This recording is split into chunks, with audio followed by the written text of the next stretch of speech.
Bonjour, aujourd'hui je vais vous parler d'une maladie. Ce maladie qui nous dit restez chez vous. J'ai bien dit ce maladie et non pas cette maladie. Parce que je pense que dans la maladie, dans les petits problèmes physiques qu'on en a souvent, il y a un message. Et j'ai fait une série de jeux de mots comme ça. Certains viennent de moi, d'autres de ce que j'ai pu vivre et voir avec d'autres personnes. Donc voilà, je vous présente une série de jeux de mots. J'ai une rage dedans. J'ai une rage dedans. J'ai des mots dedans. J'ai des mots dedans. Bon, tout ça, ça diarrhée.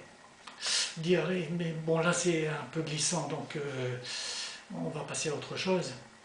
Euh, j'ai le poignet, hein, ça pèse lourd. Qu'est-ce que j'ai encore? Ah oui, le genou. Ça c'est souvent la relation à l'autre. Le genou, le genou. Je tousse. Je tousse. Bon, là, ça peut être une relation au groupe. Mais bon, c'est à chacun de voir selon son histoire. Et tout ça, ça nous mène à quoi? Au lit. Quand on est malade, souvent on est au lit. On reste couché, on est alité. On est une personne alitée. Quoi? Une personnalité? Bon, de là à dire qu'une personnalité politique est un peu malade, bon, ça, c'est aussi un terrain glissant, donc il faut mieux ne pas trop en parler. Alors, je connais un jeu de mots en anglais. Pour cela, je vais vous raconter une petite histoire. C'est un petit garçon qui va chez le dentiste. Le dentiste est très en colère. Il en veut au monde entier et à Dieu en même temps. Alors il met une affiche God is nowhere. Dieu est nulle part. Le petit garçon qui avait 6 ans et qui apprenait à lire lit God is now here. Maman, maman, le dentiste, c'est Dieu. Et le dentiste, il entend ça, il regarde son affiche et il tombe des nues. Enfin voilà. C'était juste pour vous raconter cette petite histoire, qu'il existe aussi dans d'autres langues des jeux de mots comme ça. Alors on a été très malade. Maintenant, qu'est-ce qu'il faut? Il faut guérir. Guérir. Alors ça nous mène à quoi tout ça? Sincèrement, je pense qu'il n'y a pas de hasard dans la maladie. C'est un message que nous donne le corps ou l'esprit ou je ne sais trop quoi. En réalité, il faut les lire dans certains livres.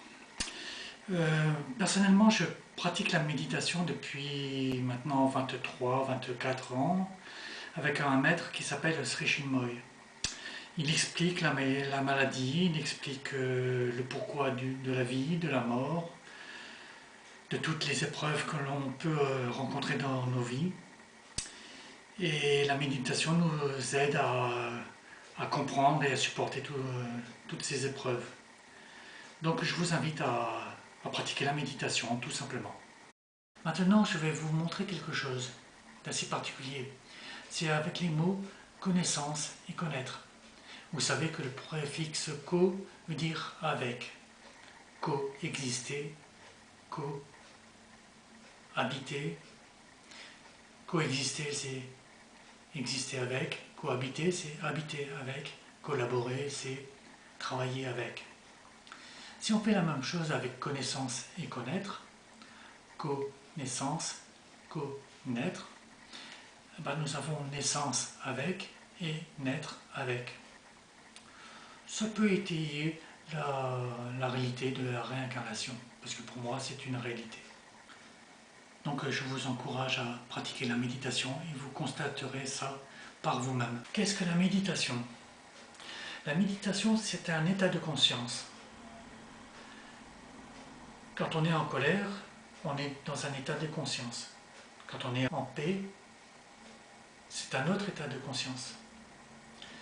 Et pour trouver la paix, il faut se brancher. La méditation est une espèce de branchement avec la conscience universelle. Cette conscience universelle, on peut l'appeler Dieu, God, Dios, Allah. Je ne peux que vous encourager à lire le livre Mort et réincarnation. Ce livre explique le pourquoi de la vie, le pourquoi des maladies, le pourquoi des incarnations. Et donc j'ai compris beaucoup de choses, dont le sens de la maladie. Voilà, donc je vous encourage à pratiquer la méditation. À bientôt.